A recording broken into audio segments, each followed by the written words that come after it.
ছোট্ট বন্ধুরা, আজ আমি তোমাদের শোনাবো বুদ্ধিমান ছাগলের গল্প। রামকৃষ্ণপুর গ্রামে বাস করত মা ছাগল মায়াবতী ও তার দুই ছানা হরিপদ আর চয়ন।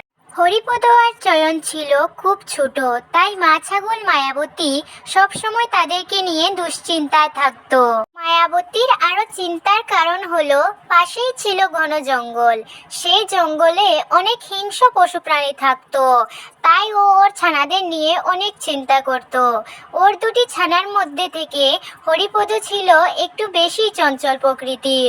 ও সবসময় এদিক ওদিক ছুটে বেড়াতো, তাই মায়াবতী হরিপদকে নিয়ে অনেক বেশি চিন্তা করত। এই হলো সেই জঙ্গল, যে জঙ্গলের ভয়ে মায়াবতী সবসময় আতঙ্কিত হয়ে থাকতো। একদিন মায়াবতী হরিপদকে এদিক ওদিক কোথাও দেখতে না পেয়ে চয়নকে এসে জিজ্ঞেস করলো, বাবা চয়ন, তুমি কি তোমার ভাই হরিপদকে কোথাও দেখেছো?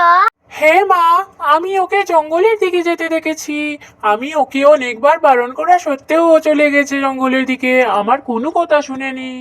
চয়নের মুখ থেকে এই কথা শোনার পর মায়াবতী ভয়ে ছুটে চলে গেল হরিপদকে খুঁজতে। আজ তো মজাই এসে যাবে, একটা কচি ছাগল ছানা, এটাকে খেতে অনেক মজা হবে। এটাকে যদি পরশুদিন পেতাম তাহলে আমার জন্মদিনটা মেতে উঠতো, আর বন্ধুরা আমাকে অনেক প্রশংসা করতো এই কচি ছাগল ছানা খাওয়ানোর জন্য। না, আমাকে খেও না, আমাকে খেও না তুমি। একবার যখন তুমি আমার ফাঁদে পড়েছো বাচ্চা, তাহলে আমি তোমাকে খেয়েই ছাড়বো। আরে একটার সাথে আরেকটা ফ্রি দেখছি। প্রথমে বাচ্চা ছিল, এখন মাও চলে এসেছে।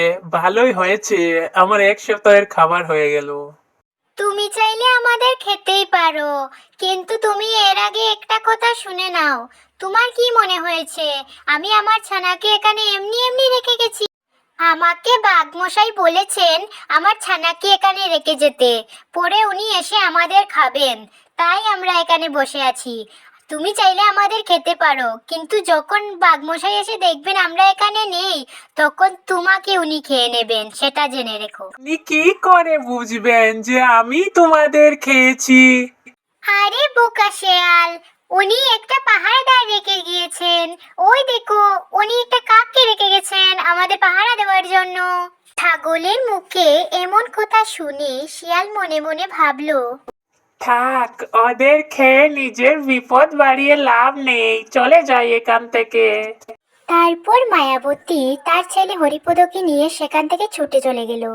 তাদের গ্রামে ফিরে যাওয়ার জন্য মায়াবতী আর হরিপদ ঘন জঙ্গলের মধ্যে দিয়ে যেতে যেতে হঠাৎ তাদের চোখে পড়ে একটি বাঘকে। হাউ মাউ খাও, মানুষের গন্ধ পাও। সকাল থেকে জঙ্গলে ঘুরতে ঘুরতে আমি আর আমার ভাগিনী কোনো শিকার পাচ্ছিলাম না। এখন দুটো তাজা ছাগলকে পেয়েছি, ওদের খেয়ে আমরা আমাদের ক্ষুধা নিবৃত্তি করব। আজ তো মজাই এসে যাবে, অনেক মজা হবে।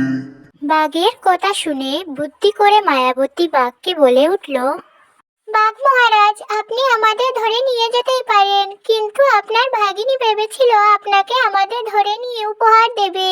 কিন্তু আপনি যদি আমাদের ধরে নিয়ে যান, তাহলে আপনার ভাগিনী আপনাকে উপহার দিতে পারবে না, আর মনে মনে অনেক রাগ করবে। আর যখন ভাগিনী জানতে পারবে যে আপনি আমাদের ধরে নিয়ে গেছেন, তখন ভাগিনী অনেক রাগ করবে। আপনি কি চান আপনার ভাগিনী রাগ করুক? তুমি সত্যি বলছো তো? যদি তুমি সত্যি বলে থাকো তাহলে আমি তোমাদের খাবো না এখন। আর যদি তোমরা মিথ্যে বলে থাকো তাহলে আমি যখন জানতে পারবো সত্যিটা, তখন আমি যেখান থেকে হোক তোমাদের ধরে নিয়ে এনে খাবো। আচ্ছা ঠিক আছে বাঘ মহারাজ, এরকমই হবে। আচ্ছা, তাহলে আমি কি করে বুঝবো যে তোমরা আমাকে সত্যি কথা বলছো? বাঘ মহারাজ, ওই দেখুন আপনার বাঘিনী আমাদেরকে পাহারা দেওয়ার জন্য একটা টুনটুনিকে রেখে গেছে। ওই টুনটুনি সব কথা বাঘকে বলে দেবে যে আপনি আমাদের ধরে নিয়ে যেতে চেয়েছিলেন। আচ্ছা ঠিক আছে, আমি চলে যাচ্ছি। আমার বাগিনী তো আমার জন্যই তোমাদেরকে নিয়ে যাবে। তারপর মায়াবতী বাঘকে গোল খাইয়ে সেখান থেকে তার ছানা হরিপদকে নিয়ে ছুটতে চলে গেল। জঙ্গলের পথ দিয়ে যাওয়ার সময় মায়াবতীর সামনে বাঘিনী চলে আসে। তারপর বাঘিনী মায়াবতীকে বলতে শুরু করে, আরে এবার তো মজাই এসে গেল, একটা নয় দুটো ছানা ওদেরকে এবার আমার বোনের জন্য নিয়ে যাব, আজ অনেক মজা হবে। হা হা, কি বলছেন বাগরানি?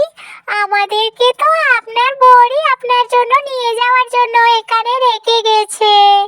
বাহ, আপনাদের বর বউয়ের কত প্রেম! বর চাইছে আমাদেরকে বউয়ের জন্য নিয়ে যাবে, আর বউ চাইছে আমাদেরকে বরের জন্য নিয়ে যাবে। হা হা হা। আচ্ছা, এরকম ব্যাপার নাকি? তো আমার জন্য আমার বর উপহার দিতে চেয়েছিল তোমাদেরকে, তাহলে আর আমি তোমাদের নিয়ে যাব না। ওই নিয়ে যাক, কিন্তু আমি কিভাবে বিশ্বাস করব তোমাদের কথা? আরে বাগরানি, ওই দেখুন আপনার বর ওই পিঁপড়েটাকে আমাদের পাহারা দেওয়ার জন্য রেখে গেছে। যদি আমরা এখান থেকে চলে যাই তাহলে পিঁপড়েটা আপনার বরকে বলবে। তাহলে আমি চলে যাই, আমার বর তো তোমাদেরকে আমার জন্যই নিয়ে আসবে। এই বলে মায়াবতী বুদ্ধি খাটিয়ে তার ছেলে হরিপদকে নিয়ে সেখান থেকে তাদের গ্রামে ফিরে এলো। তো বন্ধুরা, বিপদে কখনো মাথা গরম করতে নেই, মাথা ঠান্ডা করে চিন্তা করে একটা উপায় বার করতে হয়।